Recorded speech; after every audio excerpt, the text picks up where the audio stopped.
இயேசு பிறப்புக்கு அப்புறம் இவர்கள் தாம்பத்திய வாழ்க்கை இல்லாமல் தங்கள் வாழ்க்கையில் கருத்தை கடைபிடித்து கண்ணியமாக வாழ்ந்தவர்கள்.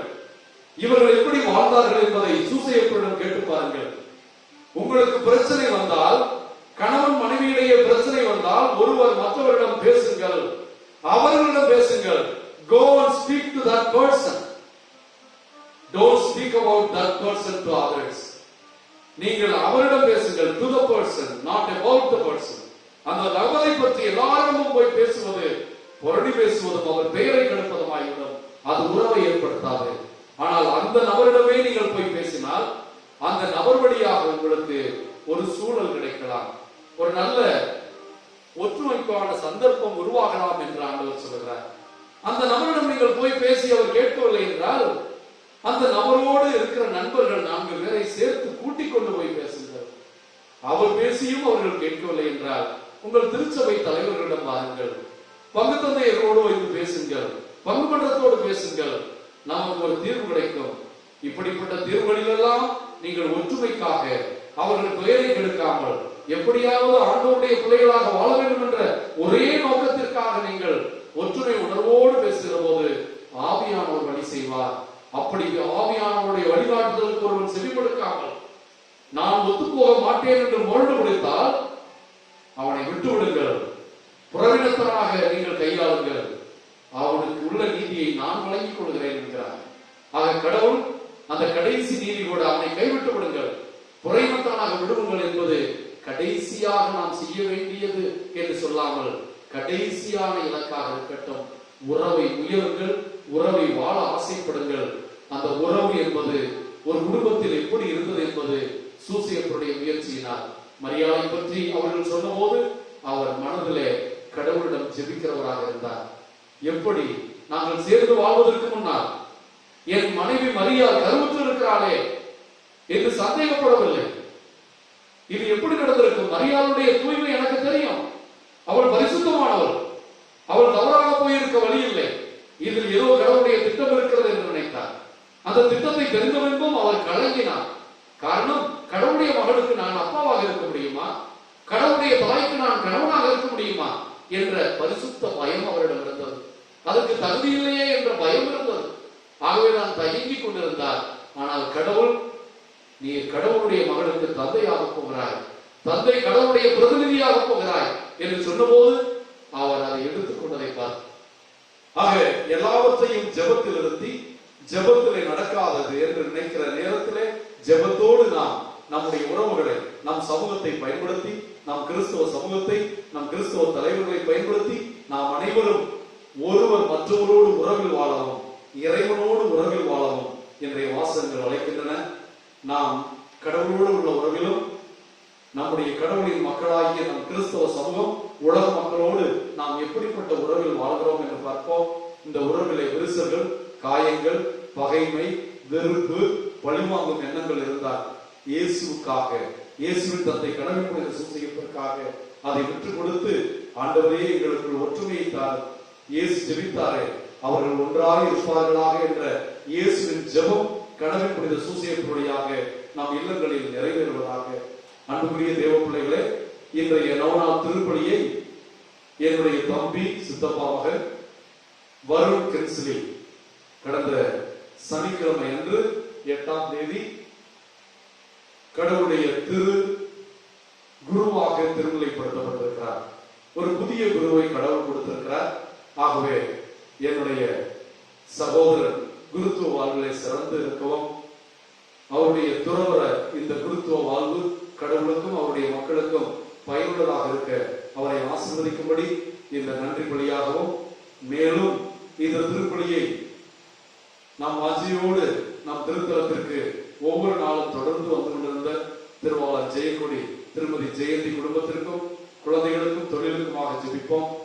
மேலும் புதுக்கோட்டை மரியநாதன் குடும்பத்திற்கும், அருளானந்த குடும்பத்திற்கும், துறை திருநாதன் குடும்பத்திற்கும் இவர்கள் இறைவனுக்காக செய்த எல்லா காரியங்களையும் ஆசீர்வதிக்க முடியும் என்றாலும், மேலும் இந்த நவநாளிலே இந்த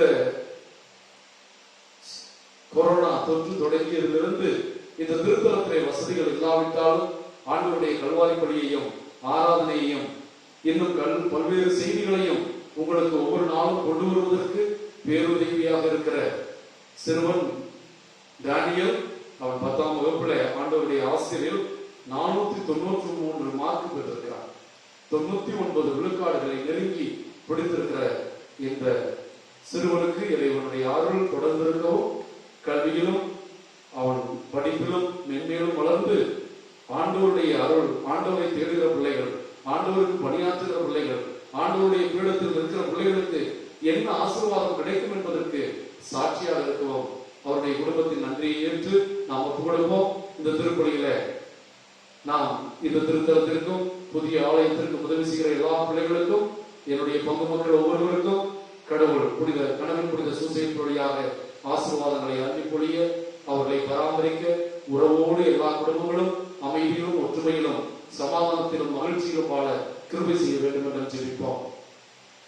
திருமயத்திலிருந்து இந்த ஒரு மாதமாக ஏறக்குறைய பாடல்கள் பாடி திருப்பலியை எல்லோரும் பார்க்கின்ற விதத்திலே படைத்துக் கொண்டிருக்கிற நண்பர், கடவுளுக்கு பணி செய்கின்ற திரு ஞானம் அவர்களுக்கும், அவரோடு வருகிற சகோதரர்களுக்கும், அறிமுகம் இளம்பெண்கள் பாடல் குழுவினருக்கும் இந்த நேரத்திலே கடவுள் அவர்களையும் அவருடைய படிப்பு, குடும்பம், பிள்ளைகளையும் ஆசிர்வதிக்கும்படியும், ஞானத்தினுடைய மகனுக்கும் அவர்கள் எதிர்பார்த்தது போல மேற்படிப்புக்கு கல்லூரி கிடைத்திருக்கிறது, அதற்கும் நன்றி சொல்லி இந்த திருப்பலியில நன்றியாக ஒப்புக் கொடுத்து தேவனுடைய அருளை இறைஞ்சி நாம் உருக்கமாக ஜெபிப்போம். இந்த திருப்பலியை, நவநாள் திருப்பலியை தகுந்த முறையில் ஒப்புக் கொடுக்க தடையாக இருக்கிற நம் குற்றம் குறைகளுக்காக மனம் வருந்தி மன்னிப்பு கேட்போம்.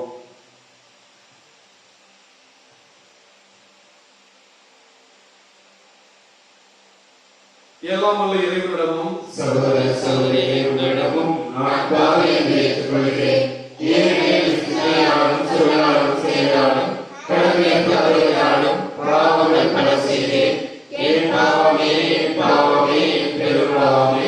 ஆகையால் எப்பொழுதும் தனியான கிறிஸ்தவராய் வாழ்வதற்குரிய சகோதர சகோதரிகளை உங்களையும் நம் தேவனாகிய ஆண்டவரிடம் எனக்காக வேண்டிக் கொள்ள மாட்டாகிறேன். எல்லாம் வல்ல இறைவன் நம் மீது இரக்கம் வைத்து நம் பாவங்களை எல்லாம் மன்னித்து நாம் பங்கெடுக்கும் கடமை புனித சூசையப்பர் நவநாள் திருப்பலி வழியாக நம்மை முடிவில்லாத வாழ்வுக்கு அழைத்து செல்வாராக. ஆமென்.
நம்பிக்கைக்குரிய காவலில் ஒப்படைத்தீரே.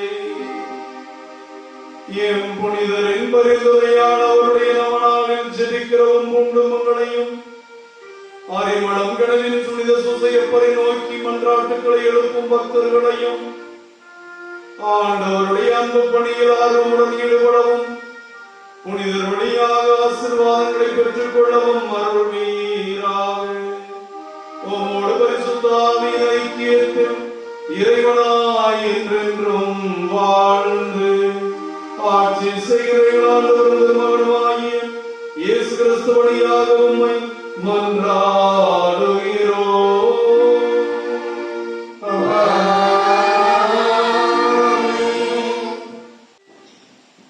முதல் வாசகம்.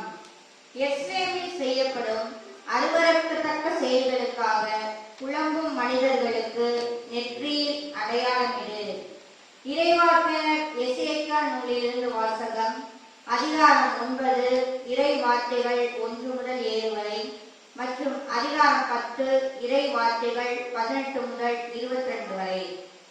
ஆண்டவர் என் செவிகளில் உரத்த குரலில், நகருக்கு தண்டனை வழங்குவோரே, நீங்கள் ஒவ்வொருவரும் உம் கொலை கருவியை கையிலேந்தி நெருங்கி வாருங்கள் என்றார். இதோ 6 ஆட்கள் வடக்கு நோக்கி இருக்கும் மேல் வாயிலின் வழியாக வந்தனர். ஒவ்வொருவரும் கையிலும் ஒரு கொலை கருவி இருந்தது. அவருடன் நாற்பட்டு உடுத்தி எழுதும் மைக்கூட்டை இடையில் வைத்திருந்த ஒருவனும் இருந்தான். இவர்கள் உள்ளே வந்து வெண்கல பீடத்தின் அருகில் நின்றனர். அப்பொழுது இஸ்ரேலின் கடவுளது மாட்சி அது தங்கியிருந்த கெருபுகளை விட்டு மேலெழுந்து இல்லத்தின் வாய்ப்படிக்கு வந்தது. உடனே ஆண்டவர் நாற்பட்டு உடுத்தி எழுதும் மைக்கூட்டை தம் இடையில் வைத்திருந்த அம்மனிதரை அழைத்தார்.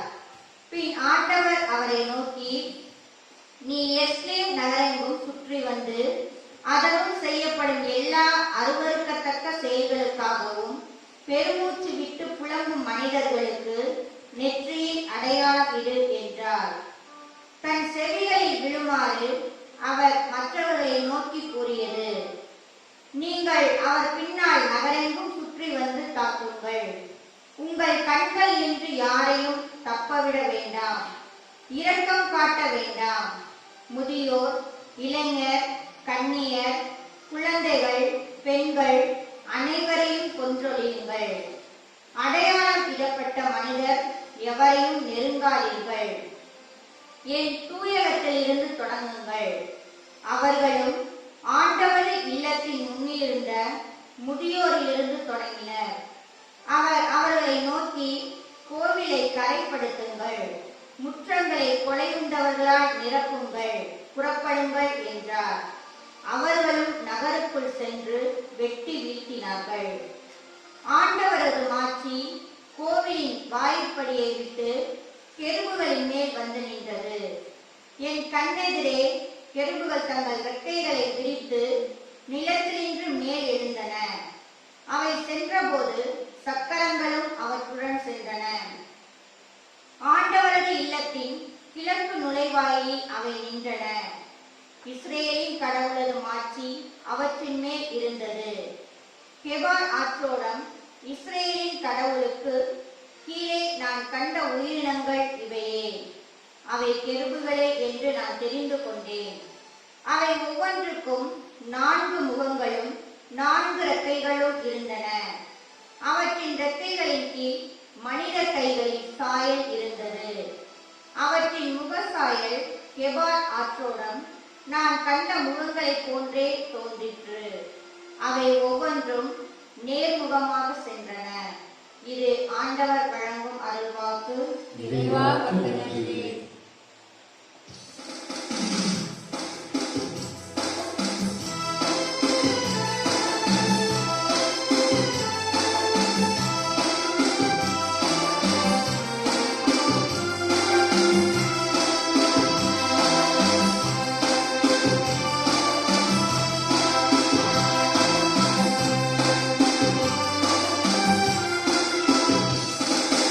நீரோடை தேடும்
நல்ல வழியில வாழ்வதற்கு 4000 வாய்ப்பு இருக்கும் போது நார வழியில செல்வதை தேர்ந்தெடுப்பவனை யார் காப்பாற்ற முடியும் என்று. நல்ல வழி இருக்கும் போது நார வழியை தேடுவது தேவையில்லை என்பது இறைவன் இயல்பாக இயற்கையாக நம் மனங்களில் பொழிந்திருக்கிற ஒரு உறவுக்கான வழி. நாம் நல்ல காரியங்கள் செய்கிறோம். நிறைய பேர் நல்ல காரியங்களை, பெற்றோர்கள் பிள்ளைகளுக்கு நிறைய நல்ல காரியங்களை செய்வார்கள். ஆனால் அவர்கள் நல்ல விதமாக செய்ய தெரியாமல் பிள்ளைகளுடைய மனதை காயப்படுத்தி விடுவார்கள். கணவன் மனைவிக்கு பட்டுச்சேலை வாங்கி கொடுப்பான், நகை வாங்கி கொடுப்பான், எல்லாம் செய்வான். ஆனால் எப்பொழுதும் எரிச்சல் பட்டு சொன்னதை சொல்லி காட்டி, செய்ததை சொல்லி காட்டி, 10 ஆண்டுகளுக்கு முன்பு செய்த தவறை சுட்டி காட்டி காயப்படுத்தி விடுவான். ஆக நல்ல காரியம் செய்வதை விட நல்ல விதமாக செய்வது. It is easy to do good things, but doing things in a good way that does not hurt is very important. அன்புடைய தேவ பிள்ளைகளே, நம்முடைய வாழ்க்கையில எல்லாவற்றுக்குமே கடவுள் ஒரு நியதியை வைத்திருக்கிறார். கடவுள் ஒரு வழிமுறையை வைத்திருக்கிறார். தொடக்கத்திலிருந்தே கடவுள் ஒரு குடும்பம் எப்படி இருக்க வேண்டும் என்றால் கணவன் மனைவி ஒருவன் ஒருத்தி என்ற நியதிகளை ஒழுங்காக இருக்க வேண்டும் என்று படைத்தார். மனிதன் தனிமையாக இருக்கக்கூடாது என்று நினைத்தார். மனிதன் இப்படி வாழ்ந்தால் அவன் வாழ்வான் என்று பார்த்தார். ஆகவேதான் அவனுக்கு கட்டளைகளை கொடுத்தார். அவன் இஷ்டம் போல் வாழ வேண்டும், விருப்பம் போல் வாழ வேண்டும் என்பது கடவுளுடைய விருப்பம் அல்ல. நீங்கள் என் கட்டளைகளை கடைபிடித்தால் தான் வாழ்வீர்கள், ஆசீர்வதிக்கப்படுவீர்கள். ஆக கடவுளுடைய கட்டளைகளை கடைபிடிப்பது ஆசீர்வாதத்தின் வழி என்று பார்க்கிறோம். ஆக எல்லாவற்றையும் சுருக்கி பார்த்தால் கடவுள் நமக்கு ஒரு திட்டம் வைத்திருக்கிறார். கடவுள் மனிதர்கள் இப்படி வாழ்ந்தால் அவர்கள் வெற்றி பெறுவார்கள். ஆக கடவுள் நமக்கென்று வைத்திருக்கிற திட்டத்தை நாம் கண்டுபிடித்து அந்த திட்டத்தை அடைய வேண்டும் என்றால் கடவுளுடைய சட்டத்தின்படி, கடவுளுடைய படிப்பினையின்படி, கடவுளுடைய இறைவார்த்தையின்படி வாழும்போது நாம் அந்த இலக்கை அடைய முடியும். நாம் எந்த நேரத்திலும் நாம் எதை செய்தாலும் நம்முடைய இலக்கு நம் கண்முன் இருந்து கொண்டே இருக்க வேண்டும். நம்முடைய விசுவாச பயணத்தில் கடவுள் என்ற இலக்கை நோக்கி ஓடுகிறவர்களாக இருக்க வேண்டும். அந்த கடவுளை நோக்கி ஓடுகிற ஓட்டத்திலே கடவுளை விட்டு பிரிந்து ஓடுகிறவர்கள், விலகி போகிறவர்கள் காணாமல் போகலாம், தொலைந்து போகலாம், அழித்து போகலாம். ஆனால் அந்த இலக்கை நோக்கி ஓடுகிறவர்கள் அவர்கள் வெற்றி என்ற இலக்கை அடைகிறார்கள். விசுவாசம் என்ற பயணத்திலே வெற்றி பரிசை ஆண்டவருக்குள் பெற்றுக் கொள்கிறார்கள் என்று பார்க்கிறோம். இதை ஆன்மீக ரீதியிலும் அன்றாட வாழ்க்கையிலும் ஆண்டவர் நமக்கு விளக்கி காட்டுகிறார். கடவுள் மனிதர்களை தனியாக இருக்கக்கூடாது, அவர்கள் இணைந்து இருக்க வேண்டும், சமூகமாக இருக்க வேண்டும் என்று விரும்பினார். ஆகவேதான் கடவுள் சமூகத்தை விரும்புகிறார். ஆண்டவர் இயேசு ராயப்பரை பார்த்து, ராயப்பா நீ பாறை, இந்த பாறையின் மீது என் திருச்சபையை கட்டுவேன் என்று சொல்லி அந்த திருச்சபைக்கு மறுமரப்பளிக்கின்ற திருமுழுக்கு வழியாக பிள்ளைகளை உருவாக்குகிறார். We are reborn as children of God. கடவுளுடைய குழந்தைகளாக, திருச்சபையின் பிள்ளைகளாக திருமுழுக்கு வழியாக நமக்கு திருச்சபை என்ற குடும்பம் கிடைக்கிறது. நாம் திருச்சபை என்ற சமூகத்தின் உறுப்பினர்களாக மாறுகிறோம். ஆக ஒருவர் இருந்தால் அவர் பிரச்சனை அவரோடு போய்விட்டது. பல நேரத்தில் சொல்வார்கள், என் பிரச்சனை என்னோடு, நான் ஒண்டிக்கட்டை. சாமியார்கள் பிரச்சனை சாமியாரோடு. ஆனால் கல்யாணம் பண்ணுகிறவர்கள் அப்படி அல்ல. கணவன் குடித்தால் மனைவியை பாதிக்கும், கணவன் குடித்தால் பிள்ளைகளை பாதிக்கும், மனைவி தவறாக போனால் பிள்ளைகளை பாதிக்கும், கணவனை பாதிக்கும். ஒரு குடும்பத்தில் ஒருவர் தவறு செய்தால் மற்றவர்களையும் அது பாதிக்கும். ஒரு சமூகத்திலே, ஒரு ஊரிலே ஒருவர் தவறு செய்தால் அந்த ஊர் மக்களை அது பாதிக்கும். ஒருவர் நல்லது செய்யும் போது அதை பார்த்து பின்பற்றுகிறதுனால் நல்லது எல்லோரையும் நல்ல விதத்தில் பாதிப்பது போல தீய செயல்கள் தீய விதத்தில் பாதிக்கக்கூடியவையாக இருக்கிறது. ஆகவேதான் ஒருவன் தனியாக வாழ்வது வாழ்வல்ல. Man is not an island. மனிதன் தீவாக வாழ முடியாது. Man is basically a relational being. அவன் உறவோடு இருக்கும் போதுதான் அவன் வளருவான். 4 பேர் இந்த கொரோனா தொற்றிலே வீடடங்கி தனிமைப்படுத்திக் கொண்டு வாழ்கிற நமக்கு தெரியும், நம்முடைய உறவுகளை பார்க்க முடியவில்லை, நண்பர்களை பார்க்க முடியவில்லை, நண்பர்களோடு சேர்ந்து அளவலாக முடியவில்லை, அன்பாக பேச முடியவில்லை. தொலைபேசியில் பேசலாம், அதுவும் நமக்கு போர் அடித்து விடுகிறது. ஆகவே நண்பர்களை பார்க்காமல், நண்பர்களோடு இருக்காமல், உறவினர்களை பார்க்காமல், உடன்பிறப்புகளை பார்க்காமல் வாழுகிற வாழ்க்கை எவ்வளவு நரகமானது. வீட்டிலே அடைந்து கிடப்பது, எங்காவது போக வேண்டுமே, இந்த கொரோனா எப்பொழுது முடியும், எங்காவது போகலாம், வேளாங்கண்ணிக்கு போகலாமா, திருத்த ஆலயத்திற்கு போகலாமா, நண்பர்களை பார்க்க போகலாமா, வீட்டை விட்டு வெளியே போனால் போதும் என்று நினைக்கிறோமே, இது கடவுள் மனிதனுக்குள் உருவாக்கிய நல்ல குணம். நீ உனக்குள்ள இருக்கின்ற ஒரு இன்ட்ரோவர்ட்டாக இல்லாமல் நீ ஒரு எக்ஸ்ட்ரோவர்ட்டாக மாற வேண்டும். நீ மற்றவர்களை அடைகிறவனாக, மற்றவர்களை சென்றடைகிறவனாக, மற்றவர்களோடு உறவு கொள்கிறவனாக, மற்றவர்களோடு உறவில் வாழ்கிறவனாக, அந்த உறவிலே நீங்கள் நண்பர்களாக, அண்ணன்களாக, தம்பிகளாக, தம்பிகளாக, குடும்பமாக, ஊராக, சமூகமாக நீங்கள் கட்டி எழுப்பப்பட்டு ஆண்டவருடைய பிள்ளைகளாக சேர்ந்து வாழ ஆண்டவர் விரும்புகிறவராக இருக்கிறார். ஆகவேதான் தந்தையிடம் ஜெபிக்கும் போது, தந்தையே இவர்கள் ஒன்றாக இருப்பார்களாக, நான் உங்களும் நீர் என்னுள்ளும் இருப்பது போல் இவர்களும் நமக்குள் ஒன்றாக இருப்பார்களாக. ஆக திருச்சபை என்பது இந்த நோக்கத்தில் தான் கடவுள் படைத்தார். எப்படி தந்தை மகன் தூய ஆவி என்றவர்கள் அவர்கள் ஒன்றாக இருக்கிறார்களோ, அதுபோல அந்த கடவுளுக்குள் விசுவாசம் கொள்கிற பிள்ளைகளும் தமத்திருத்துவ ஆண்டவருடைய ஒற்றுமைக்குள் அவர்கள் ஒன்றாக இருக்க வேண்டும் என்று விரும்புகிறார். ஆகவே அப்படி ஒற்றுமையோடு வாழ்வதற்கான வழியை இந்த கனவின் புனித சூசையப்பருடைய புதன்கிழமை நவநாள் என்று இறைவார்த்தையில் தேவன் வழங்குகிறார். உங்களுடைய சகோதரரோ சகோதரியோ உங்களுக்கு எதிராக பாவம் செய்தால், எந்த தவறு செய்துவிட்டால், உங்களுக்கு காயப்படுத்தி விட்டால், உங்களை தரக்குறைவாக பேசிவிட்டால், உங்களை பற்றி புரணி பேசிவிட்டால், உங்களை பற்றி இல்லாத பொருளாக சொல்லிவிட்டால், அது உங்களை காயப்படுத்தி விட்டால் நீங்கள் என்ன செய்ய வேண்டும்? இதுல ஒரே ஒரு தான் நான் அடிக்கோடிட்டு காட்டுகிறேன். அன்புக்குரியவர்களே, பிரச்சனை வரும்போது பிரச்சனையை பற்றி, பிரச்சனை செய்தவர்களை பற்றி, நமக்கு எதிராக செயல்பட்டவர்களை பற்றி எல்லாரிடமும் பேசுவதை விட நமக்கு எதிராக பிரச்சனை செய்தவர்களிடம் பேச வேண்டும் என்று ஆண்டவர் சொல்கிறார். We should speak to the person, not about the person என்பது ஆண்டவருடைய வழியாக இருக்கிறது. நாம் எண்ணி பார்ப்போம், நம்முடைய உடன்பிறப்புகள் செய்த தவறை, நம்முடைய அண்ணன் செய்த தவறை தங்கைகள் 10 பேர் இருந்தால் 10 பேரிடம் சொல்லிவிடுவோம். அந்த தங்கைகள் 10 பேர் அவர்கள் பிள்ளைகளிடம் சொல்லிவிடுவார்கள். அந்த 10 பேர் அடுத்து 100 பேர் ஆகிவிடும். ஆக பழமொழி சொல்வது போல, உண்மை என்பது வாசற்படியை தாண்டுவதற்கு முன்னால் பொய் என்பது ஊரை சுற்றி வந்துவிடும் என்பார்கள். ஆக புரணி என்பது ஒரு விதத்திலே பொய் தான். அவர் யாருக்கு அந்த செய்தி தேவையில்லையோ அவரிடம் அதை சொல்லக்கூடாது. யாருக்கு செய்தி தேவையோ அவருக்கு தான் சொல்ல வேண்டும். பல நேரத்தில் நம்முடைய நண்பர்கள் சொல்லுவார்கள், ஐயோ நீ கள்ள பயடா, நீ இந்த உண்மையை எங்கள்கிட்ட மறைச்சிட்ட. எல்லாரிடமும் எல்லாவற்றையும் சொல்ல வேண்டியதில்லை. நாம் சொல்லாததுனால் பொய் சொல்லி விட்டோம், மறைத்து விட்டோம் என்றல்ல. யாரிடம் எதை சொல்ல வேண்டுமோ அதைத்தான் சொல்ல வேண்டும். இந்த உண்மை யாருக்குரியதோ அவர்களிடம் சொல்ல வேண்டும். இந்த தவறு யார் செய்தார்களோ, நீங்கள் செய்தது தவறு, நீங்கள் அன்று தெரிந்து செய்தீர்களோ தெரியாமல் செய்தீர்களோ, எல்லாரும் மத்தியிலும் எல்லாரும் இருக்கும்போது நீங்கள் என்னை பார்த்து பேசியது, என்னை ஒருமையில் பேசியது, என்னை விரலை காட்டி பேசியது, எனக்கு எதிராக நீங்கள் செய்தது எல்லாருக்கும் முன்னால் எனக்கு பெரிய காயமாக இருந்தது. இனிமேல் இப்படி செய்யாதீர்கள் என்று அவரிடம் நீங்கள் சொல்லி பாருங்கள். அது அவரை மிகவும் பாதிக்கும். அதைத்தான் ஆண்டவர் சொல்கிறார் புனித பவுலடியார் வழியாக, உங்களுக்கு தீமை செய்தவர்களை நன்மையினால் தீமையை வெல்லுங்கள், நன்மையினால் தீமையை வெல்லுங்கள், இருளால் இருளை வெல்லவே முடியாது, இருளை பழிப்பதை விட ஒளியேற்றுங்கள் என்றெல்லாம் கிறிஸ்தவம் நமக்கு சொல்லுகிறது. ஆகவே அந்த நபரிடம் சென்று அவரிடம் அவர் செய்த தவற்றை தனியாக இருக்கும் போது நீங்கள் சொல்ல வேண்டும்.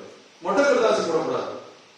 10 பேருக்கு போட்டு உன்னை பற்றி தெரியாதா என்று அவர்கள் ஒரு தவறு செய்தாலும் அவருடைய 10 தவறையும் பலருக்கும் சொல்லுவது கிறிஸ்தவ பண்பு அல்ல. ஒருவரிடம் அவரிடமே சென்று பேசுங்கள். அவர் உங்களை எதிர்த்தால் நான் அப்படித்தான் பேசுவேன், நீ என்ன செய்து விடுவாய் என்று சொன்னால், அவருடைய நண்பர்களையும் உங்களுடைய நண்பர்களையும் 2 பேர் 4 பேர் கூட்டிக்கிட்டு அவர்கள் சென்று திருப்பி பேசுங்கள். ஆக உறவை ஏற்படுத்துவதிலே நீங்கள் நிலையாக இருங்கள், மனதை விட்டு விடாதீர்கள், பழிவாங்கும் எண்ணம் வேண்டாம், எப்படியாவது அவரை சொந்தமாக்கிக் கொள்ளுங்கள். ஆண்டவர் சொல்லுவார், உங்களுக்கு எதிராக யாராவது செய்தால் அவன் நீதிமன்றத்திலே போய் உங்களுக்கு எதிராக வழக்கு போட்டு உங்களை குற்றவாளி என நிர்வகிப்பதற்கு நான் போகிற போதே சமாதானம் செய்து கொள்ளுங்கள். ஆகவே நீங்கள் கடைசி காட்சியை திருப்பி கொடுக்கும் வரை நீங்கள் சிறைச்சாலையில் இருக்க வேண்டியதில்லை. உறவுதான் வாழ்க்கை என்பதனால் 4 பேரை வச்சு பேசுங்க. இப்படிதான் கிறிஸ்தவ மறையில எதற்கெடுத்தாலும் போலீஸுக்கு போறதில்ல, போலீஸ் ஸ்டேஷனுக்கு போகாம கிறிஸ்தவர்கள் ஏதாவது தவறு என்றால் அவர்களுடைய உறவுகள், மாமன் மச்சான், பங்காளிகள் எல்லாம் பேசுவார்கள். அதில் அவர்கள் சரிப்படவில்லை என்றால் பங்கு தந்தையிடம் கொண்டு வருவார்கள், பங்கு மன்றத்திடம் சொல்வார்கள், ஊரிலே இருக்கிற ஊர் தலைவர்களிடம் சொல்வார்கள், ஊரிலே 4 பேர் கூடி அதை பேசுவார்கள், அதை தீர்த்து வைக்க பார்ப்பார்கள். இப்படி பேச முடியாத போது கடைசியாக திருச்சபைக்கும் அடங்காதவர்களை கடவுள் அவர்களை ஆசீர்வதிக்க வேண்டும் என்று நாம் கூறுகிறோம். அவர்களை தீர்ப்பிடுகிற வேலை நம்முடைய வேலை. இதை ஆண்டவர் நமக்கு இன்று விளக்குவதை பார்க்கிறோம். ஆக நாம் கடவுளோடு உறவு கொண்டிருக்கிறோம் என்றால் அந்த கடவுளோடு உள்ள உறவு, இந்த மனிதர்களோடு நாம் உறவில்லாமல் நாம் கடவுளோடு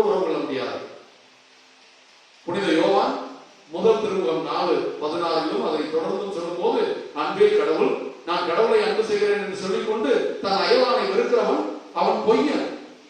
அயலானை அன்பு செய்யாமல் கடவுளை அன்பு செய்ய முடியாது. ஆக இறை உறவில் நாம் வாழ வேண்டும் என்றால் நம்முடைய சகோதர உறவில், நம்முடைய குடும்ப உறவில், நம்முடைய பங்கு மக்களோடு உள்ள உறவில், நண்பர்களோடு உள்ள உறவில் நாம் உறவை வளர்க்கிறவர்களாக, உறவை உதாசனப்படுத்தாதவர்களாக, நம்முடைய நண்பர்களை நம்முடைய சமூகத்திலே தனி ஒருவரையோ அல்லது குழுவாகவோ தவறாக பேசி அவர்கள் பெயரை கெடுக்காமல் நமக்கு தீமை வந்த போதும் அதை எப்படி உறவோடு, உண்மையோடு, பாசத்தோடு, மறுபடியும் உறவை வளர்க்கும் நோக்கத்தோடு இஸ்ரவேல் கடவுள் இஸ்ராயல் மக்களோடு அவர்கள் தவறு செய்த போதெல்லாம் அவர்களுக்கு தவறை சுட்டிக்காட்டி திருத்த வழி கொடுத்து வாய்ப்பு கொடுத்து அவர்களோடு உடன்படிக்கை செய்து அந்த மக்களோடு தன்னுடைய உடன்படிக்கை ஏற்படுத்திக் கொண்டாரோ நம்முடைய உறவின் கடவுள் நம்மை உறவோடு அழைக்கிறார். அதற்கு சிறந்த எடுத்துக்காட்டாக கடவுள் புனித சூசையப்பர் இருக்கிறார். தன் குடும்பத்திலே உறவை வளர்த்தவர், தன்னுடைய உறவின் பாலமாக இருக்கிற இயேசு ஆண்டவரை உலகிற்கு வழிகாட்டியவர், நல்லதொரு தகப்பனாக தந்தை கடவுளை போல இருந்து அந்த குடும்பத்தை எல்லாத்திற்கும் எடுத்துக்காட்டான நிறைவான புனிதமான குடும்பமாக வளர்த்தவர். குடும்ப தலைவர்கள் சூசையப்பரிடமிருந்து இந்த ஒற்றுமை உணர்வை, எப்படி உறவை வளர்க்கிற உணர்வை, ஒரு பிரச்சனையை பெரிதுபடுத்தாமல் அந்த பிரச்சனையை நாம் எப்படி சாதகமாக பேசி தவறை சுட்டிக்காட்டி திருத்தி ஒற்றுமையும் சமாதானத்தையும் உருவாக்கலாம் என்பதை இந்த இறைவார்த்தையிலிருந்தும் கடவுள் புனித சூசையப்பரிடம் கற்றுக்கொள்வோம். இறைவனோடும் நம் அயலாரோடும் ஒற்றுமையில் இருப்போம். ஆண்டவருக்குள் ஒன்றுபட்டு வாழ்வது எவ்வளவு நல்லது. எங்கே 2-3 பேர் என் பெயரால் கூடி ஜெபிக்கிறார்களோ, மனமொத்து ஜெபிக்கிறார்களோ அவர்கள் ஜெபத்தை கேட்பேன், அவர்கள் மத்தியிலே நான் பிரசன்னமாக இருப்பேன் என்கிறார். கடவுள் புனித சூசையப்பருடையாக ஒற்றுமையாக வாழ்ந்த நம் குடும்பங்களில் கடவுள் பிரசன்னமாக இருந்து, நம் நண்பர்களோடு பிரசன்னமாக இருந்து, நாம் செய்கிற தொழில்களிலே நம்மளோடு பிரசன்னமாக இருந்து நம்ம எல்லாம் ஆசீர்வதிக்க கடவுள் புனித சூசையப்பர் நமக்காக பரிந்து பேசுவாராக. ஆமென்.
அன்புக்குரியவர்களே, உங்களுடையதும் என்னுடையதுமான கடவுள் புனித சூசையப்பர் நவநாள் திருப்பலி எல்லாம் உள்ள தந்தையாகிய கடவுளுக்கு ஏற்றதாகும்படி ஜெபியுங்கள். ஆண்டவர் தமது பேரின் புகழ்ச்சிக்காகவும் ஆட்சிக்காகவும் நமது நன்மைக்காகவும் புனிதத்தின் அனைத்து நலனுக்காகவும் உமது கையிலிருந்து எங்களை ஏற்றுக்கொள்வாராக.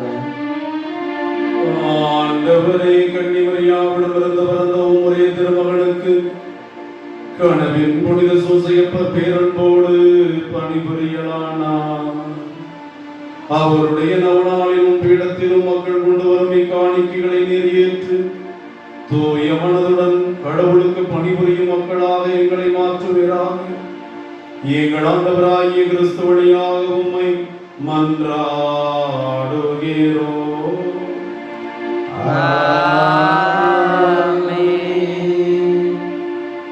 ஆண்டவர் உங்களோடு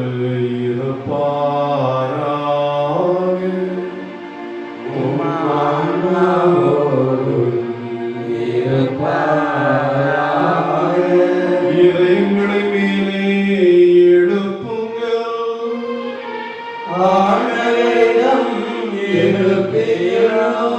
நம் இறைவனாகிய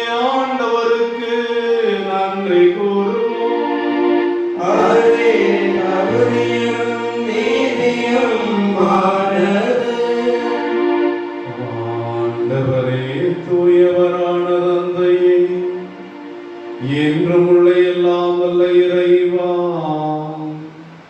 எந்நாளும் இவ்விடத்திலும் நாங்கள் உமக்கு நன்றி செலுத்துவதும் கனவின் புனித சூசையப்பர் நவநாளில் இன்னும் மிகுதியாக உம்மை வாழ்த்தி போற்றுவதும் மெய்யாகவே தகுதியும் நீதியுமாகும் எங்கள் கடமை மீட்புக்குரிய செயலுமாகும். நேர்மையாளராகிய அவரை கடவுளின் தாயாகிய கன்னிமரியாவுக்கு கணவராக தந்தருளி தூயாவின் நிழலிட்டதால் அந்த அன்னை கருத்தரித்த உம்முடைய ஒரே திருமகனாகிய எங்கள் ஆண்டவர் இயேசு கிறிஸ்துவுக்கு தந்தையைப் போலிருந்து காப்பாற்றும் வண்ணம் நம்பிக்கையும் முன்மதியும் உள்ள பணியாளரென புனித சூசையப்பரை உமது குடும்பத்துக்கு தலைவராக ஏற்படுத்தினீ. கிறிஸ்து வழியாகவே உமது மாண்பை வானதூதர் புகழுகின்றனர். தலைமை தாங்குவோர் உம்மை வழிபடுகின்றனர். அதிகாரம் செலுத்துவோர் உம் திருமுன் நடுங்குகின்றனர். வானங்களும் அவற்றில் உள்ள ஆற்றல்களும் செராபின்களும் ஒன்று கூடி அக்கடித்து கொண்டாடுகின்றனர். அவர்களோடு எங்கள் குரலையும் சேர்த்துக் கொள்ளுமாறு நாங்கள் உம்மை தாழ்மையுடன் இறைஞ்சி புகழ்ந்து ஒரே குரலாய் பாடுவதாவது.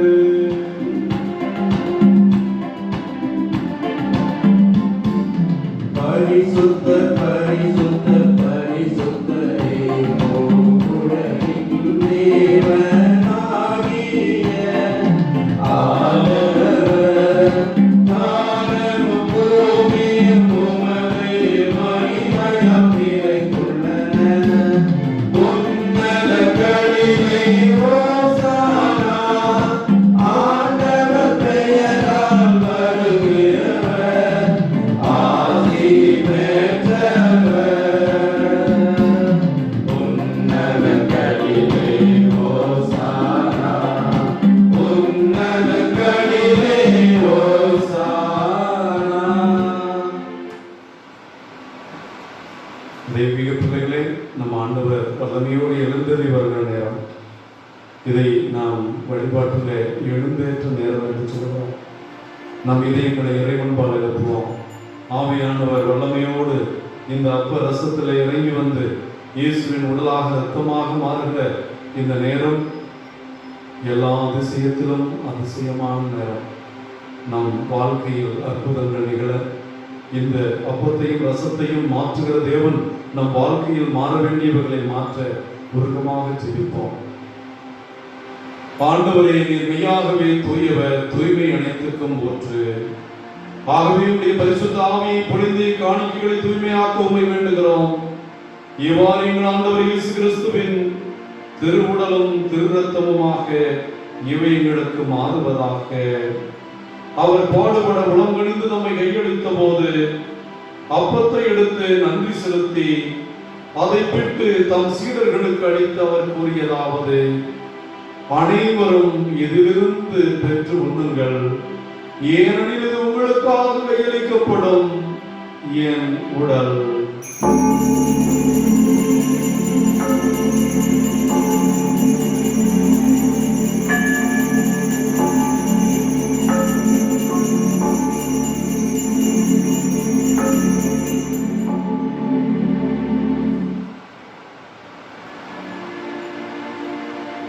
அவ்வண்ணமே இரவு விருந்தை அருந்திய பின் கிண்ணத்தை எடுத்து மீண்டும் உமக்கு நன்றி கூறி தம் சீடர்களுக்கெல்லாம் கொடுத்து அவர் கூறியதாவது: அனைவரும் இதிலிருந்து பெற்று பருகுங்கள், ஏனெனில் இது புதிய நிலையான உடன்படிக்கைக்குரிய என் இரத்தத்தின் கிண்ணம். இது பாவ மன்னிப்புக்கென்று உங்களுக்காகவும் பலருக்காகவும் சிந்தப்படும். இதை என் நினைவாக செய்யுங்கள்.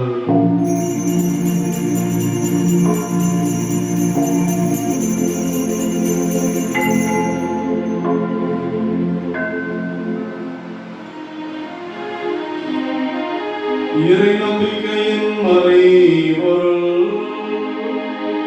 ஆண்டவரே,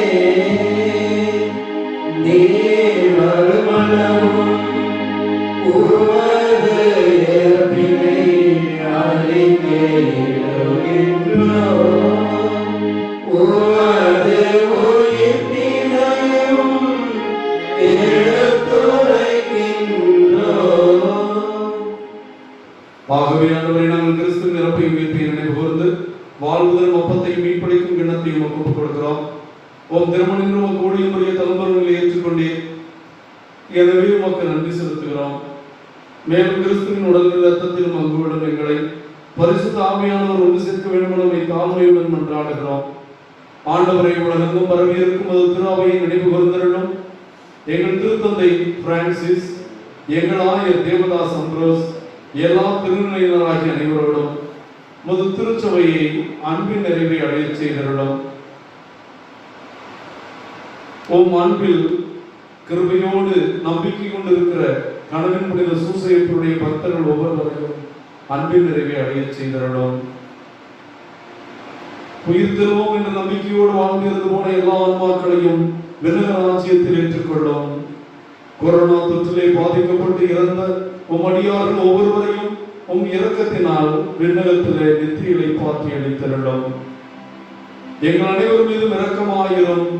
கடவுளின் கன்னித்தாயான மாட்சிமைக்குரிய பெரும் துன்ப முடிச்சுகளை அவருக்கு மரியா, அவருடைய கணவரான எங்கள் பாதுகாவலர் கனவின் புனித சூசையப்பர், இயேசுவின் திருத்தூதர்கள், இவ்வளவு மக்குவதோராய் இருந்த புனித நிலையுடனும் நாங்கள் நிறைவாழ்வில் பங்கு கொள்ளும் தகுதி பெற்று உம் திருமகன் இயேசு கிறிஸ்து வழியாக உம்மை புகழ்ந்தேத்து மரமருள உம்மை தாழ்மையாய் வேண்டுகிறோம்.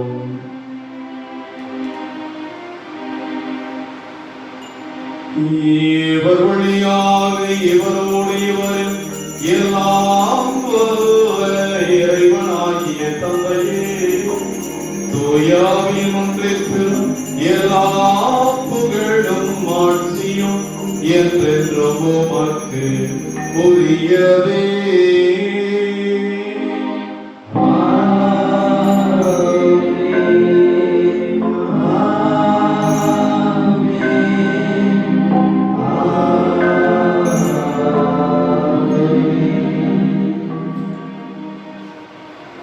மீட்பரின் கட்டளையால் கற்பிக்கப்பட்டு தெய்வ படிப்பினையால் பயிற்சி பெற்றுள்ள நம் ஆண்டவர் கற்பித்த ஜெபத்தை ஆழ்ந்த விசுவாசத்தோடும் கனவின் புனித சூசையப்பருக்கு பரிந்துரையில் நம்பிக்கையுள்ளவர்களாகவும் நாம் தேவனாகிய கடவுளை நோக்கி ஜெபிப்போம். உமது பெயர் தூயது என போற்றப்படுக. உமது ஆட்சி வருக. உமது திருவுளம் விண்ணுலகில் நிறைவேறுவது போல மண்ணுலகிலும் நிறைவேறுக. எங்கள் அன்றாட உணவை இன்று எங்களுக்கு தாரும். எங்களுக்கு எதிராக குற்றம் செய்வோரை நாங்கள் மன்னிப்பது போல எங்கள் குற்றங்களை மன்னியும்.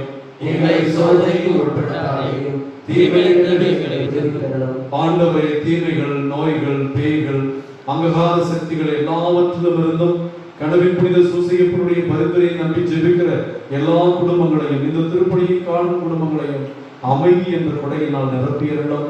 உமது இரக்கத்தின் உதவியினால் உம்பிள்ளைகள் பாவத்திலிருந்தும் பாவத்தின் தலைவனான சாத்தானிடமிருந்தும் விடுதலை பெற்றவர்களாய் எந்த கவலையும் இன்றி பயமும் இன்றி நலமாய் இருப்பார்களாக. நாங்கள் நம்பியிருக்கும் பேரின்ப வாழ்வையும் எங்கள் ஆண்டவர் இயேசுவின் இரண்டாம் வருகையும் மகிழ்ச்சியோடு எதிர்பார்த்திருக்கின்றோம். ஏனெனில் ஆட்சியும் வல்லமையும் ஆட்சியும் என்றென்றும் உமதே. ஆண்டவராகிய இயேசு கிறிஸ்துவே, அமைதி உங்களுக்கு விட்டு செல்கிறேன், என் அமைதி உங்களுக்கு தருகிறேன் என்றும் சீடர்களுக்கு வாக்களித்தீரே. எங்கள் குற்றங்கள் குறைகளை பாராமல் உன் மீது நாங்கள் கொண்டிருக்கிற விசுவாசத்தை கண்ணோக்கி எங்களுக்கும் எங்கள் குடும்பங்களுக்கும் ஒற்றுமையும் அமைதியும் அளித்துள்ள திருமணம் கொள்வீராக. என்றென்றும் வாழ்ந்து ஆட்சி செய்கின்றவர் நீரே. ஆமென். ஆண்டவர் இயேசு கிறிஸ்துவின் அமைதி உங்களோடும் உங்கள் குடும்பங்களோடும் நிறைவாக இருப்பதாக. ஒருவருக்கொருவர் கிறிஸ்துவின் அமைதியை அறிவித்துக் கொள்வோம். அமைதி.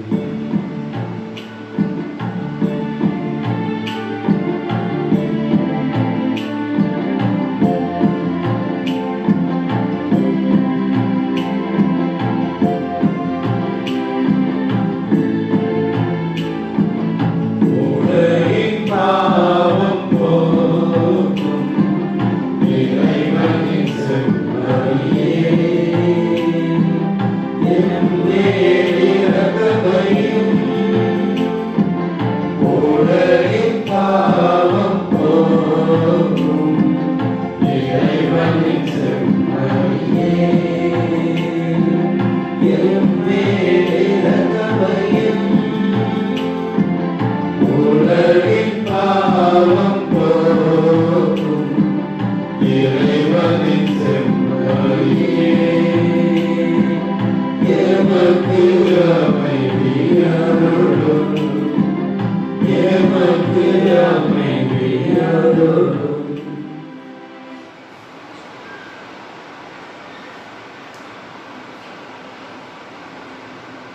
தேவ பிள்ளைகளே, நம் ஆண்டவர் இயேசு கிறிஸ்து கடவுளின் புனித சூசையப்பருடைய கரங்களில் குழந்தையாக தவழ்ந்தவர்.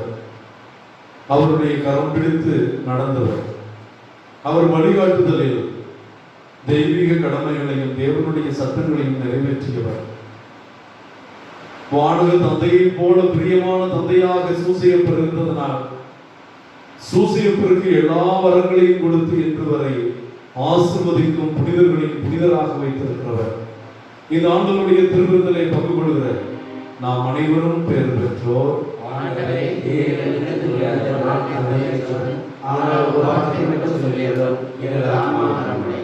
கிறிஸ்துவின் திருவுடலும் திருரத்தமும் இதை உட்கொள்ளும் எனக்கும் உங்களுக்கும் நித்திய வாழ்வளிப்பதாக.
நன்றி கூறி மன்றாடுவோமாக.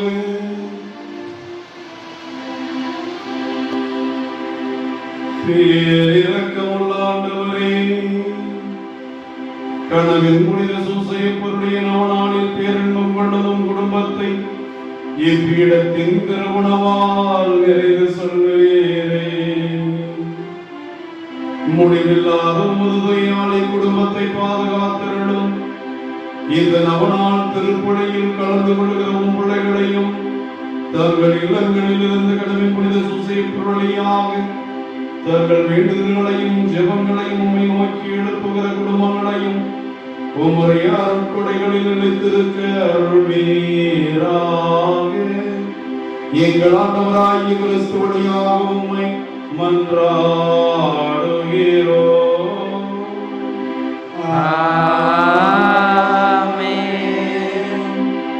கடவுள் சூசையப்பருடைய நவநாளில் நோயாளிகளுக்கு குணமளிக்கும் ஜெபம் பக்கம் 34.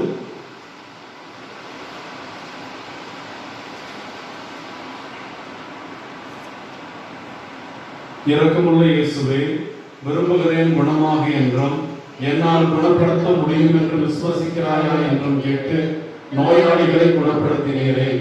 இறந்த அரசரை கூட கல்லறையிலிருந்து 4ஆம் நாள் உயிருடன் எழுந்து வரச் செய்தீரே. 12 ஆண்டுகள் இரத்த போக்கினால் பெரும்பாடுபட்ட பெண்ணையும் 38 ஆண்டுகள் உடலில் கிடந்த உறவையும் நீதிமான விசுவாசியுமான கடவுளின் புனித சூசையப்பர் அருள்தலம் நாடி அரைமளம் வந்துள்ள பக்தர்களை கண்ணோக்கும். உமது இரக்கத்தின் செயல்களையும் இறையரசு பண்புகளையும் அறிய கணவன் புனித சூசையப்பர் உம்மிடம் அழைத்து வந்துள்ள உமது அடியார்கள் அனைவரும் உள்ளும் புறமும் குணம் பெறவும் நோயின் வருத்தத்தை தாங்கிக் கொள்ளும் சக்தியை தாரும்.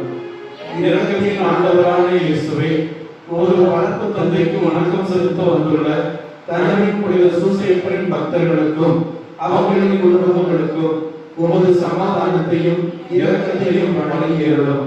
தீய ஆவிக்குரிய செயல்களை முறியடித்தருளும். ஆண்டவரே, உமது திருப்பெயரின் மகிமை கணவன் புனித சூசையப்பர் வழியாக இவ்வருத்தலத்தில் விளங்கச் செய்யும்.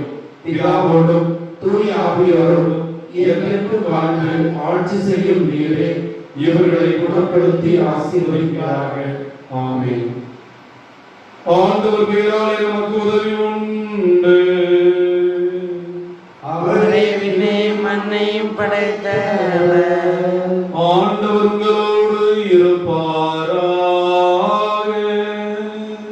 உம் ஆன்மாவோடும் இருப்பாராக. ஆண்டவராகிய இயேசு கிறிஸ்து உங்களை பாதுகாக்க உங்கள் நடுவிலும், உங்களை காப்பாற்ற உங்களுக்குள்ளும், உங்களுக்கு வழிகாட்ட உங்களுக்கு முன்னும், உங்களுக்கு காவலாயிருக்க உங்களுக்கு பின்னும், உங்களை ஆசீர்வதிக்க உங்கள் மேலும் இருப்பாராக.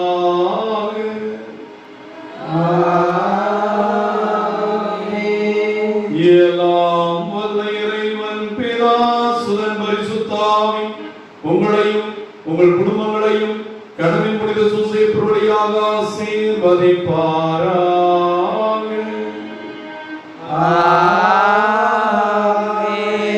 கடவுளின் புனித சூசையப்பரை போல் பண்பட்ட நிலமாக வாழவும், கடவுளுடைய வல்லமையான வார்த்தை நம்மிலும் நம் குடும்பங்களிலும் நிறைபலனளிக்கவும் சென்று வாழுங்கள். திருப்பணி நிறைவேறிற்று. இறைவனுக்கு நன்றி.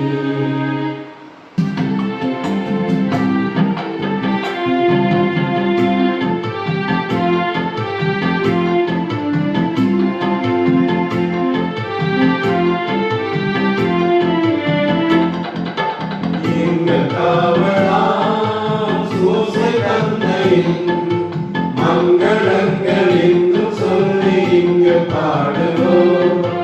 மங்களங்கள் என்று சொல்லி இங்கு பாடுவோம். எங்கள் காவலாம் சூசை தந்தையின் மங்களங்கள் என்று சொல்லி இங்கு பாடுவோம்.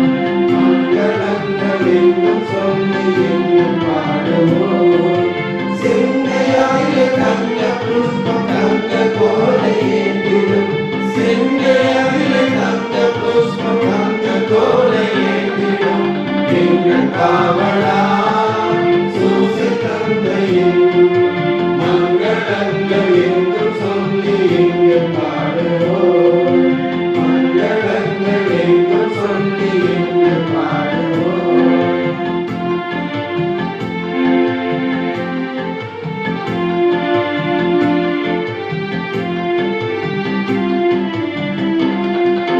கன்னிதாயாரின் பக்தனியலோ, கன்னிதாயாரின் பக்தனியலோ, உன்னதமாய் பேருமாட்சி முற்ற பாக்கியனே.